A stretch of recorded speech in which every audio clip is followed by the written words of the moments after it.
Tandur depot నుంచి ఉదయం సరిగ్గా 4:40 బస్సు బయలుదేరింది. 70 మందితో తాండూరు నుంచి హైదరాబాద్ వస్తున్న బస్సు చేవెళ్ల పరిధిలోని మీర్జాగూడ ప్రాంతంలో ఉదయం 6:15 అతివేగంతో వచ్చి బస్సును ఢీకొట్టింది టిప్పర్.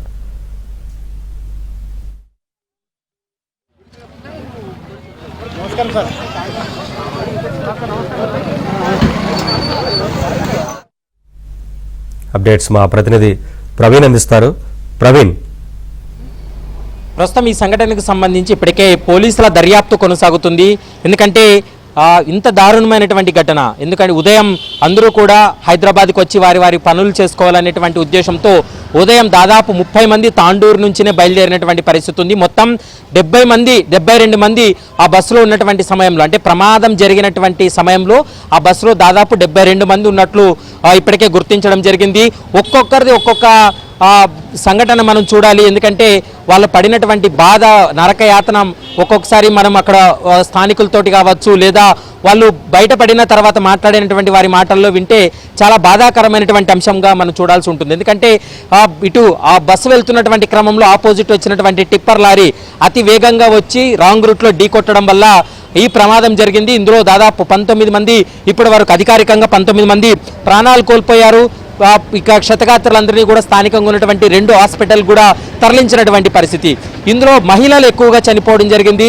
మహిళలకు చాలామంది, అంటే 8 మందికి మహిళలకు ఎలాంటి గాయాలు లేకున్నా కూడా వాళ్ళు ప్రాణాలు కోల్పోయారు. దీనికి ప్రధానమైనటువంటి కారణం ఏంటంటే ఒక్కసారిగా టిప్పర్ ఢీకొట్టడంతో ఆ టిప్పర్లో ఉన్నటువంటి గులకరాలు ఏవైతే ఉన్నాయో, కంకర ఏదైతే ఉందో అదంతా కూడా వీళ్ళ మీద పడిపోవడంతో చాలామంది ఊపిరాడక చనిపోయినటువంటి సంఘటన.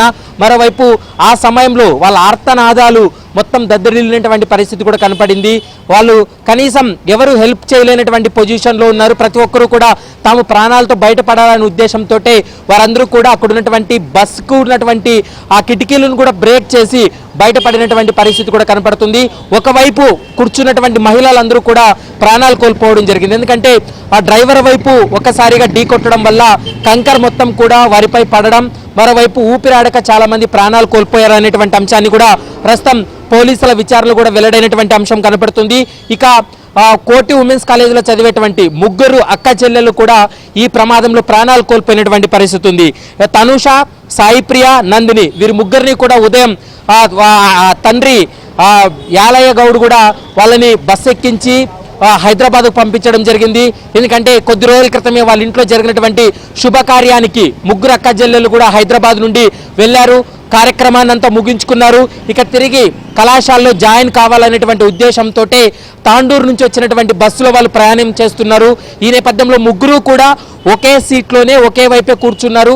ఈ 3 కూర్చున్నటువంటి సీట్లో ఎక్కువగా ఈ యొక్క కంకర పడడం, మరోవైపు తలకు మరోవైపు చేతులకు బలమైనటువంటి గాయాలు కావడంతో 3 అక్క చెల్లెలు కూడా ప్రాణాలు కోల్పోవడంతో ఒక్కసారిగా వారి కుటుంబంలో విషాద ఛాయలు అలుముకున్నాయనేది కూడా మనకు స్పష్టంగా అర్థమవుతుంది. ఇక మరొక సంఘటన మనం గమనించినట్లయితే దాదాపు ఇందులో 8 మంది టీచర్స్ కూడా ఉన్నారు. అంటే వివిధ కళాశాలలో పనిచేసేటువంటి వారు కావచ్చు, స్కూల్స్లో పనిచేసేటువంటి వారు కూడా రోజు వాళ్ళు అప్ అండ్ డౌన్ చేసేటువంటి వారు ఉన్నారు.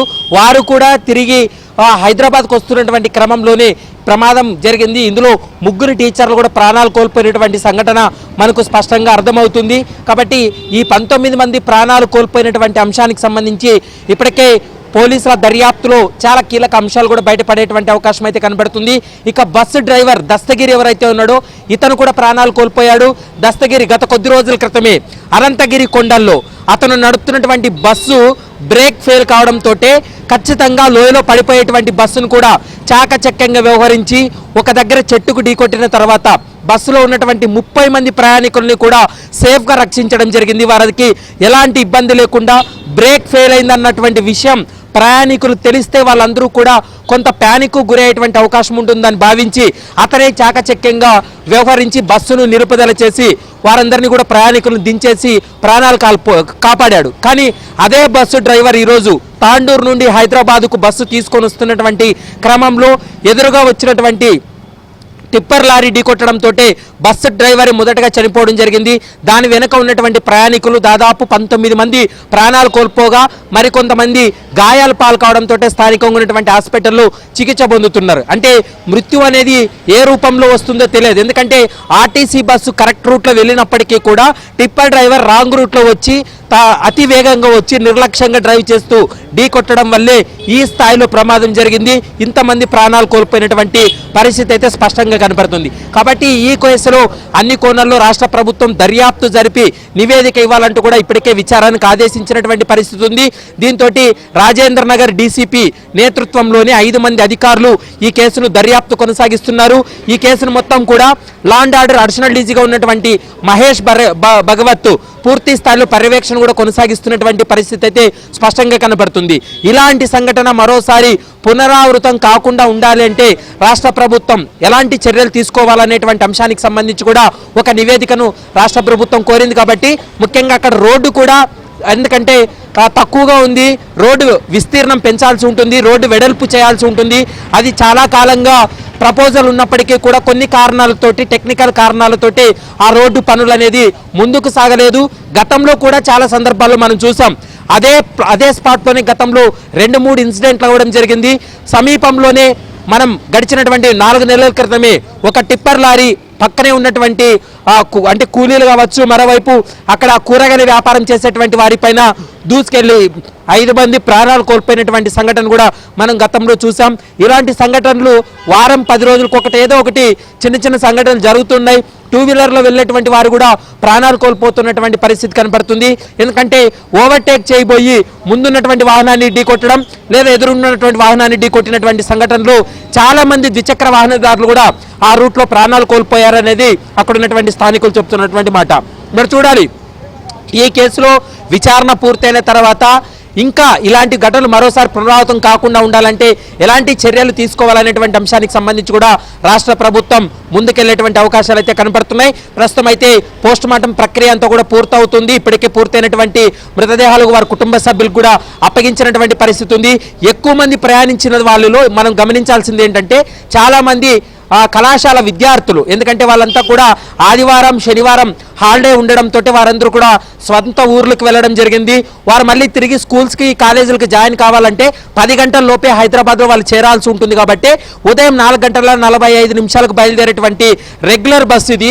ఎందుకంటే నైట్ హాల్ట్ అక్కడ ఉంటుంది, తిరిగి ఉదయం మళ్ళీ హైదరాబాద్కి వస్తుంది. కాబట్టి ఉదయం ఆ బస్సులో చాలా మంది ప్రయాణం చేస్తుంటారు.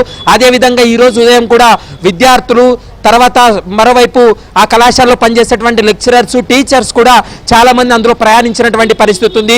మరోవైపు MBA చదువుతున్నటువంటి ఒక విద్యార్థిని కూడా అందులో ప్రయాణం చేస్తూ ఆమె ముందు భాగంలో అంటే డ్రైవర్ వెనక ఉన్నటువంటి సీట్లో కూర్చోవడంతో ఆమెకు తలకు బలమైనటువంటి గాయం కావడం, మరోవైపు కంకర్ అంతా కూడా మీద పడడంతో ఊపిరాడక ఆ ప్రాణాలు కోల్పోయినటువంటి సంఘటన ఇప్పుడు అక్కడ మనం చూస్తే పరిస్థితిని ఒక్కసారి మనం చూస్తేనే అర్థమవుతుంది ఏ స్థాయిలో ఆ ప్రమాదం జరిగిందనేది మనకు స్పష్టంగా అర్థమవుతుంది.